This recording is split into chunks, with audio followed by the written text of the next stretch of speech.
jek akeh. Wong Kepurejo seneng kali ludruk nggih Bu nggih.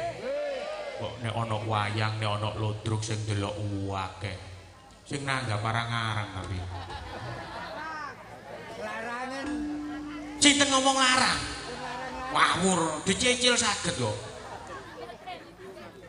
Sing pinggir kono longgo ket magrib. Nggih, kula tunggu ya nggo kono usek kae. Mari sila sembojong. Sila sembojong. Priksa yuk kolesterol iku. Usek aku nek gawe wong ki lampu sirek usek mosok klunggu itu enggak suket aku. Ket mari magrib masalah. Guyune buanter gak nanggap. Murah ya nanggap. Non? Murah nanggap. Alah wong wonten ning Sri Asih ae lho. Sampeyan moro nang ning Sri Asih. Sakniki dinten Sabtu nggih ya. Minggu, Senin, Selasa pun buka tombang. Sampeyan kok dicatet nanggap wae. Nyicil, Pak. Saged wis pokok payu. Ning Sri Asih pundi leman iki? Pundi? Bos? Ya Allah, Masya Allah, ayune rek. Padahal teko kene gak ketok. Ning Sri Asih sing duwe gawe wong kajate nikahno putrane.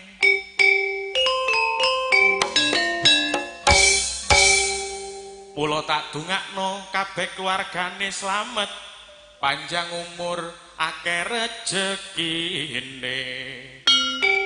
Amin.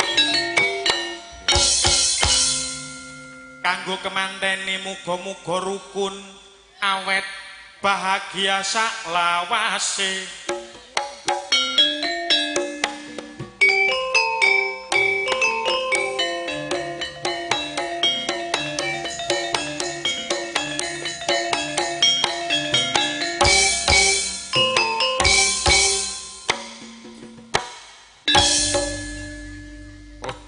Buyu mencelat kok kuno ayu mangan jagung nang Tegalan niki kula ngidung kantine buwan iso ngitung ya buwune nganggo kidungan bismillah ngitung kena-kena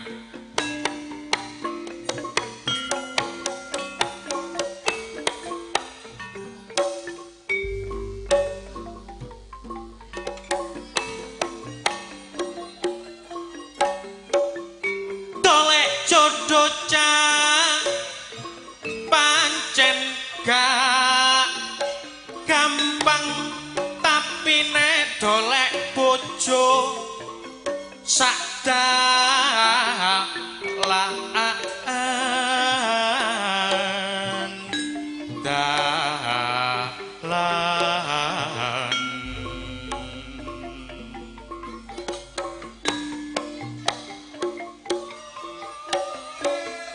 ana wong wedok diblanjani titik rumangsa kurang wong wedok ngono iku gak kenek gawe pendam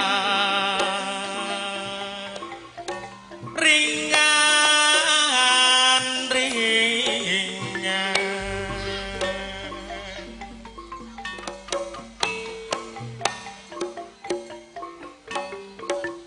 semono uga wong lanang aja seneng moroan tangan karo wong wedok aja sakwen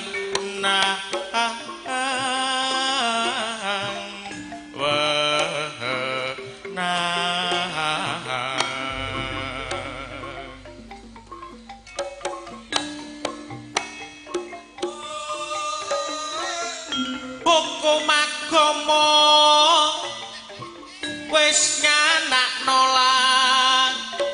rangan atine wong wedok aja sampe ke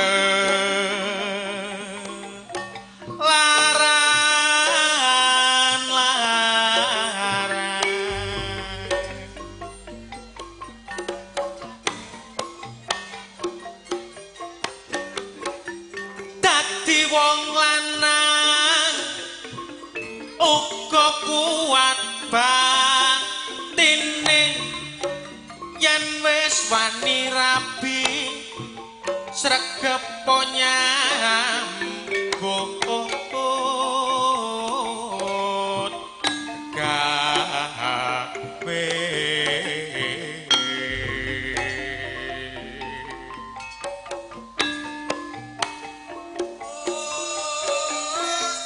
golek sandang pangan kanggo keluar gane supaya gak kisruh rumah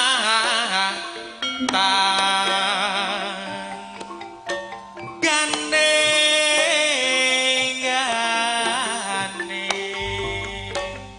wong bebojoan yuk gak gawe sedina rong dina mulane iso dadi sampe tuwa ayo padha sing rukun cak kaya mimilan mintuno supaya dicontoh karo anak putu kita wong rumah tangga yuk pancen abot sangkane uga werna-werna iku panggodane mula kudu kuat lair lan batine uga kudu jejeg iman lan takwane nek contone lake bojo kula bendina umek dodol ngewangi kula kerja dasar areke blater yuk senengane dodolan wingi mari dodol karangan tinggalane warisan ayo nopo tanggapan arang-arang bubuwan bendino durung nek dina Selasa ngono iku wis diwarai karo ketua kelompok ayo mekar ngelumpuk nek Selasa durung kok Kemis ya ngono diwarai ayo BPN ngelumpuk jemua wingi syariah peno kok guyub buanter yuk melok apeno masalah rek wong Kepurejo rek gak apa-apa akeh wangi kok yuk tapi wong wedok niku nggih kudu kathah syukure Bu wonten paribasan titik gurung mesti kurang akeh gurung mesti cukup nek wong wedok pinter masih dibelanjani titik insyaallah nggih ku pinter ayo mlaku-mlaku cake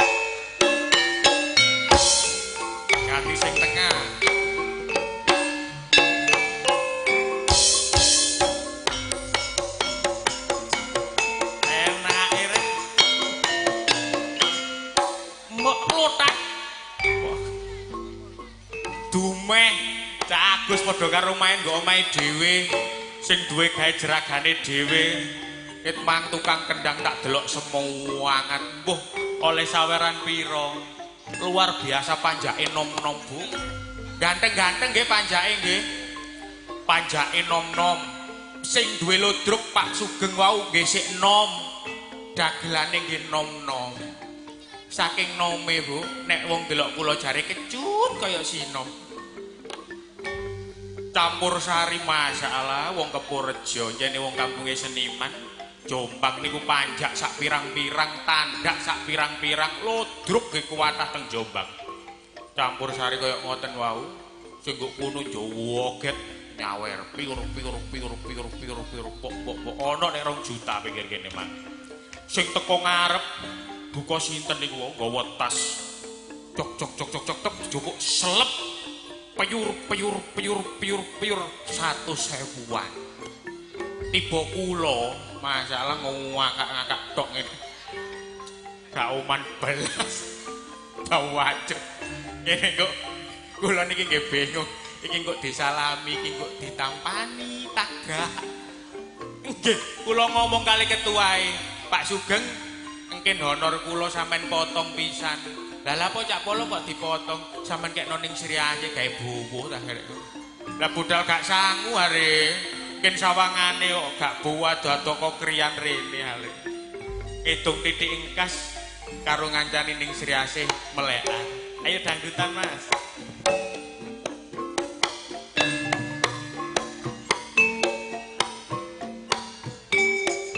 Sri Asih, sinden kondangnya Jawa Timur.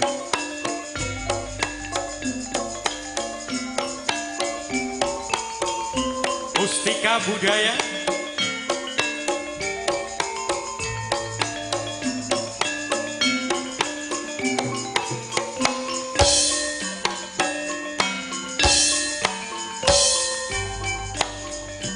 Ku coba melempar manggis. Manggisku lempar jandaku dapat. Ku coba melamar gadis. Gadisku lamar jandaku dapat. Jamane yuk cari jaman edan. Akeh wong tuwa sing rapi perawan. Perawane nek bengi nangis wae. Amarga wedi karo manuke. Manuk cucak rawa. Manuk cucak rawa yuk dawa buntute. Wong buntute sing akeh wulune. Nek digoyang ser aduh enake. Seje maneh karo manukku dhewe. Endase gedhe buntute saipet. Nek para isuk yuk manukku mungsret bareng ana yuk siti liwat. Manukku kluget-kluget. Manuk tawelut cekap semanten kidungan kula menawi lepat nyuwun sepuro.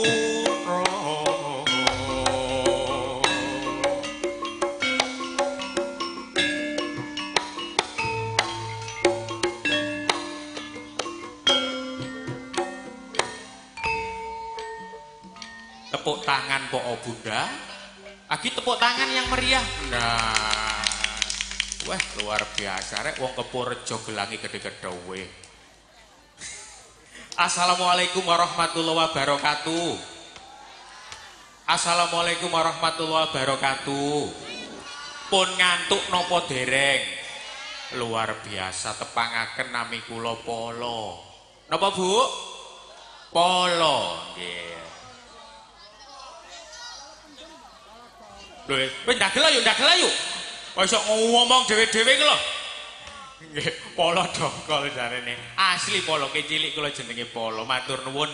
Kula ngaturaken gunging panuwun kagem ning Sri Asih sing biyen niku mek kula delok liwat kaset ket mulai sambel klothok larang udan wis pokoke Sri Asih volume 1 sampai volume pira.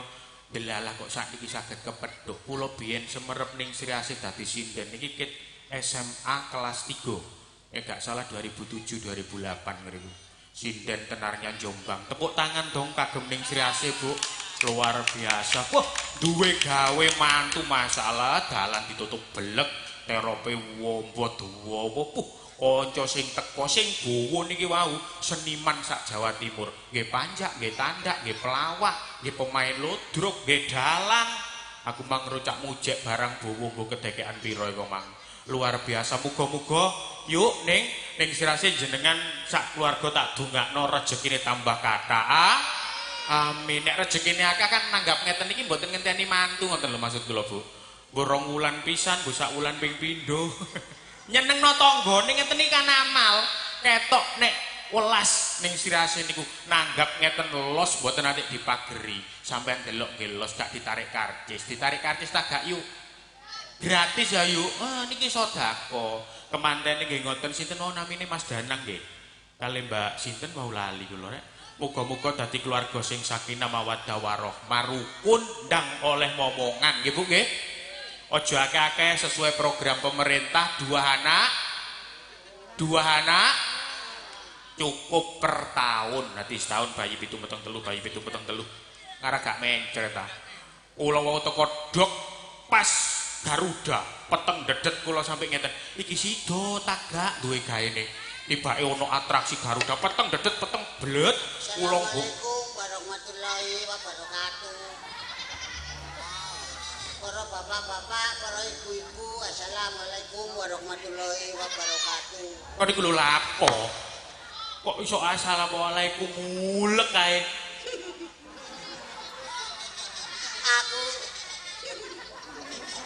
Aku kadang kudu guyu kadang gak. Kudu guyu lapo lho nge? Kok niku lho. Ditekakno yo sirase mbok doli guyu. Piyane padahal Sirase iki kepethuk aku ngene Dalang Karnata yo. Dalang Karnata tahun piro ngek? Lali. Saking suwene rek. Saking suwene sampai aku pegel lho. Lho. Kepethuk pegel iki lho. Maksudnya iku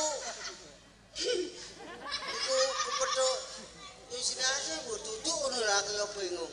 Ya ngene. Kok nek ngomong ku sing genah, nek gak ngomong genah kok ngomong ku sing genah. Ngono tanggap wong. Siapa ditanggap? Iki. Iya. Iya ditanggap. Iki tanggapan ta? Lu gak tanggapan ta iki? Lu gak kerasa aku. Padahal bojoku menggoma ya wis angen-angen. Ya apa angen? Lali meneh mekar. Ya Selasa are saiki wis Aku Sabtu. tibake kono kene padha ae mekar cok. Bojomu angen-angen budal tanggapan diarep-arep sakune ngono ta. Ya kandhane Dik. Iki lho tanggapan sama Mbak Sri Asih wis gak ada duit-duit. Wah, ijo mbek bolo ambek dulur dhewe. Iya mbak aku misanan sih. Loh. Ambek Misanan Mbak Sri Asih ku. Lu pernah dulur teko bapakmu apa emakmu? Lah apa? Lho lah misanan niku kan dulur teko mbak ta teko bapak ta teko ibu lak ngono modun pisan pindho misanan. Lah apa? Lah sik bolo lho. Ora. Lah misanan ke misanan kok pisan iki aku ditekakno rene. Cik iki nanggap ludruk. Ya. Oh jadi yo meneng-meneng tapi yo apa oh? Anjane wong sembarang gak kaya Mas Yongki. Mas Yongki. Heeh. Arek-arek dituku anggur merah anggur anu. Wah temenan nek nyemanggakno iku koyo ngono ning sirase. Aku dikek anggur ijo 5 kilo tak singitno ben aku. Oh, mangkane kon mang ngungker ijen niku mang ngungker angger ijo ngono ah. Oh ngiler goblok. Lah kok iso ngiler iki lho? Aku prasaku anggur ijo tak incipi kok keliru blembeng ngono. Aku ini yang iki keliru ben oleh kula. Nek karo kate dijangan asem meneh dinjagani ludruk. Dikekno aku keliru aku boleh ngijer-ngijer. Ya apa rek cak ya iki congek sampean kei blembeng wuluk pen kongkon nyemayi ya. Yo gak masalah. Yo gak masalah jenenge Beli dulur. wong buah. Nah, Kanggo ngilangno kolesterol ya saking kecute lambung mumbul. terus kon melayu mang ning mburi. Melayu mari ngono kena asam meruat. Apa? Asam meruat. Asam urat. Iya, iku mang. Lho iku mangkut. Asam merupat, asam urat. Sing Asam penting urat, sehat dibanding sehat. Kon mau wis mangan ta guru? Sopo? Awakmu mang. Alah aku mangan kayak sego rawon paling sampe mene papat. Gulani akeh. Akeh tambah sing ngono mentel-mentel. Heeh, ngene mang. Loro. Iya. Tak eman-eman tak gawe kari-kari. Apa iku mang? Laos. Perasa aku daging kene gaji, tak gawe buri-buri rek entek. Daging entek kari loro seger iki rek. Tak kok gael-gael kok alot. Nek karo laos. Gak ngono, sing rewang lali gak dikebruk paling. Gak kate ditutuk gak dicemet. Langsung cengklungno wungkul tapi ora Gak masalah. gak masalah. Ana blembeng wuluhe dadi rawone iku ilang teko blembeng wulu. Tadi ilang rawone dadi tambah kecute ngono ah. Kecute dadi ngiyir-ngiyir mbok Mantu. Bose jeragane lho mantu. mantu. Iya iku. Alah ngono iki wis padha mbek aku biyen. Lho kan ben yo ngono sik ta. Mangiku aku ndelok kemantene wadek dikarang. Kan ben diringno ngono. Aku. Iya. Iya. Ya diringno wong ngono akeh ngono. Gak, Des. Intinya diringno wong akeh. Lah jane wong bek jaman riko ambek jamanku sing jado bekne marunu mlaku rene mang. Tek kemantene nggo ngarepe iku ana arek loro lanang wedok kembar mayang. Awakmu bener ya ana kembar mayang iki ngono. Apa gawa? Kembang sembuco. Dikaya kembang mayang ngono lho. Bek cece jaman lho. Marunu nggo ngarep marung apa saling barang terus kemanten lanangku apa ngicak indok ngene. Awakmu ben yo ngicak indok. Gak ngicak telek. Yang ngicak indok waduh. Dak kamu kok mulu sih aku iki lak gak madakno nge. Ya madakno tapi wis kandhane kemanten wis ngono lho lho. Mari ngicak indok terus ngadeg maneh anu rek sawat-sawatan godhong curu. Sawat-sawatan kemanten iki. Awakmu ben yo sawat-sawatan ngono. Gak. Letong tak sawat-sawat. Aku mesti ngono ya, aku iki negesno. Wis beke kemanten biyen ambek saiki seje warung mlaku ninung terus dilungguhno kuwade. Awak biyen dilungguhno kuwade. Dilungguhno ndi nek? Bu. Iki dilungguhno kuwade ngono lho lho. Kok kemanten lungguh buk. Oh, takok iku sing dijapin temen ngono lho. Dirungokno wong Kepurejo. Bari ngono mari lungguh ya. Dadak terus anu nek mlaku moro nang ning Sriase. Terus kemantene jungkel ngene nek. Nek ngono ku lha apa nek? Semaput iku goblok. Semaput nek kemantene. Wah sanone nek. Sing semaput kemantene tambah Sriase dhewe. Glenyong ngono ah. Kok ah. Ya sungkem. Sungkem njaluk donga. Njaluk donga pangestu cek direstoni. Kok nemen tapi jane wong omah-omah bar gak koyo bojomu. Ya iya. Bojone niki wah luar biasa nek bojoku nge ambek kewan gak patek seneng. Gak seneng aku ingon-ingon manuk iku masalah nek manuk larang tak lebokno kurungan. Bareng ro isuk aku mulai nyambut. Manuk iki kok nyekuku sebut bae bedhug-bedhug digambiori manukku. Nek bojomu ambek kucing lak suwene. Ya sayang. Lah yo. Mari lus-lus kucing mesti turu kucing. Cece mbek lus-lus manuk. Lho, bedane nek lulus kucing ambek lulus manuk. Nek kucing dilulus mesti turu. Mesti turu. Lah nek manuk? Nek manuk dilus-lus ya. Mbok turu mbok tangi. Agak cilik. Manuk apa iku dilus-lus tangi iku? Iya. Ini kon takon ngono lho. Lah terus takon apa lho ayo? Oh, arek. Kan Mbak Sriase mbek Mas Engki kontakan. Apa ya apa? Ketemune yo biyen niku. Ketemu niku di ning Sriase mbek Mas Engki. Yo omahe kono, adik nyanyi. Iya nyanyine ya apa adik nyanyi Mas Engki? Mbok nyanyi mbok gak. Ya nyanyi apa sih nyanyi? Nyanyi tagak kan iku lho. Nyanyi duet. Duet. Masalah. Bisa cintane yo. Nyanyine ya apa Mas Engki? Mbok lali aku. Ngono kok crito kan iku lho. Ah, cari Mbak Sriase ngajeni sinden suarane enak. Sinden terkenal. Ngono. Nyanyi ngene. Nyanyi ya apa? Biarkanlah aku memiliki. Ya ampun, enak suaramu enak timbang. Kan iki lho nyocok gabut iku. Gemes ae suaramu lo enak. Timbangane wedhus sing lairno wingi enak suaramu iki. Ngene boleh-boleh nek. Ayo nyanyi. Ya Mang. Nyembuk. Biarkanlah aku memiliki semua cinta yang ada di hatimu.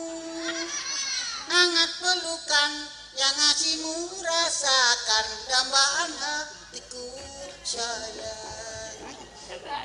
Aku ngene. Mbak Sriase romantis. Lani kok cilik. Ayo ki yo nang kamar. Nang kamar Mas iki. Semaur ya apa? Kupluk didelek. Dicopot terus mari. Aku masih seperti yang dulu. Menunggumu sampai akhir hayatku. Kesetiaanku tak luntur, hati pun rela berkorban demi keutuhan kau dan aku. Duet wong loro. Malam ini tak ingin aku sendiri. Cari damai. Lah apa ngek? Mosok Mas Engki nyanyi sampai nangis-nangis ngono ngek? Enggak. Lah kon lah apa lo eling bojomu kok mata? Ora. Lah eling bapakmu ta? Enggak. Lelek makmu ah. Lele pokoke nang Sikil ki lho kok iki goblok. Sikil dite kon enak aku cemek. Karo wong jene sikil nggone kok nisor. Kok aku kok direk Mbak Sri Asih. Kok direk. Aku yo siji gak kaya wong Purworejo. Awakmu yo nyanyi. Aku nyanyi. Nyanyi apa? Lagu India. Blani nyanyi lagu India. Atase jeneng tongek gano India belas. Nek iki sik rada ana India titik. Kon asine ganteng lho. Lho ganteng aku jare makku lho aku ganteng cilik. Iya jeneng aku lanang ngene kebimbang kok kowe kono. Gak ngene ya. Ngene Saidi tak susul tak bodohku tak gak ngebur. Aduh nang Saudi pikir kurene dikon dadi Habib, tiba kongkon ngebur. Kongkon ngebur dadi Apa lagu India? Judulnya Biar Kau Naik. Apa? Biar Kau Naik. Blok. Biar kahuna. Ya apa lagine? Iki lho matane lho. Kok iso? Lah, Heeh. iki kok dawa mentol lho. Kaya apa? Kok gak kaya wekku. Wekmu apa? Wekku coklat nduk tapi kaya wecek. Ora cilik hae lho. Mana? Biar kahuna. Ya apa tuh? Mbok lah sing nyanyi apa biar kahuna. Kadang eling kadang goblok. Tapi nek waya bekar gak iso lali. Yo oleh-oleh nomu. Iya tanggung renteng. Iya tanggung renteng. Lah iya. Pengenane tanggung renteng tolak. Sing soraya ketuane. Ketuane. Iku lho paling ketuane kok guyu pantel kok pikir kono lho. Iku dudu ketua goblok. Apa lho? Penggemar tapi ngerumpukno wong. Ayo biar kahuna. Angka kami secerah halo. Mau diguyu. Hei, wah gue yo seneng suaramu lho enak. Kok ono India lah ngene iki lho. Boleh baleni nek. Cukup takkan dibayar bekar. Cukup. Mas Yaki mang lho aku nggawa tas. Tase kompandel. Alah gak ngenteno sak kotak. Lah iya wong tombange ono 6 likur. Ludruk iki bayaran nang piro sih? Piro? Ngalah kon ro sing metu sing remo ngene Sing remo mang 300-an. 300-an. Wong papat 1.200.000. Remo telu lanang-lanang. Heeh. 250-an. 250. Lanang. Terus Bedayan sing wong suwidak iki Sari ngono heeh. kemang Heeh. 200-an. 200-an. Nek diitung sih Dagelane? sing metu akeh Eh wedok-wedok. bedayan mang, wong iya, suwidak iku mang. akeh ku. Heeh. Sing sing ayu ngono ya kadang 250. Sing ayu. Sing sedengan? Sing sedengan ya 200. Lah sing banci ku mang. Sing welek nemeni ireng mang ya 20 mbok 75. Ah kon selawe ku padane tuku opo ae wong cip ae sak B50 are. Ngene gara-gara kakek merah, Dok. Ayo. Ngono. Heeh. Iya setelah. Iki anakmu lho Kit. Kan gede. Gupuwi ae. Kare lho gak serantaran kan meneh gede. Awal gede gak dadi dagelan awas lho. Arek lho. Aku boleh koyo. Lah yo. Wis ayo tak tutup ngono. Iya kok dhisik. Aku wis arek lu sing meneng aku. Nyamene gurung turu. Lah iya meneh gurung turu wasno peren. Padahal gambarku kulon lah kaya Sarul Lahan. Sarulhan kok mencungik ngono. Lho, kawitane menjungi suwe-suwe kan. Ayo. Amka ini sejarah halo. Tilmi amigo cempalo. Amka ini sejarah halo. Tilmi amigo cempalo. Oh saleho. Oh saleho. India. Hamko hamise curalo. India sih. Hamko hamise cupalo. Oh salih iya. Sing ndukur mang iku India. Heeh. Nah sing nisor Ini sore. teko klobuk. Weh kono makane ku adik salihu. Nyeluk penyanyi sing temenan. Yo. Niki Mbak Sri Asih nekaken penyanyi saking Jakarta. Jakarta luar Dan biasa. niki wah Kenalane. boten enten tiyang ngene mriki kaya niki. Gak ono wong iki kok donya kari situk tok. Kari situk tok. Kari iki tok kan Niki tunggal. mawon 2024 pun boten nyiptakaken penyanyi kados ngeten ya. Rencana dihapus. 2024 gak jope bek ket 2020 angel nanggap penyanyi Wis iki. golek penyanyi, golek wong Heeh. nyel omahe nyempel tok. Apa?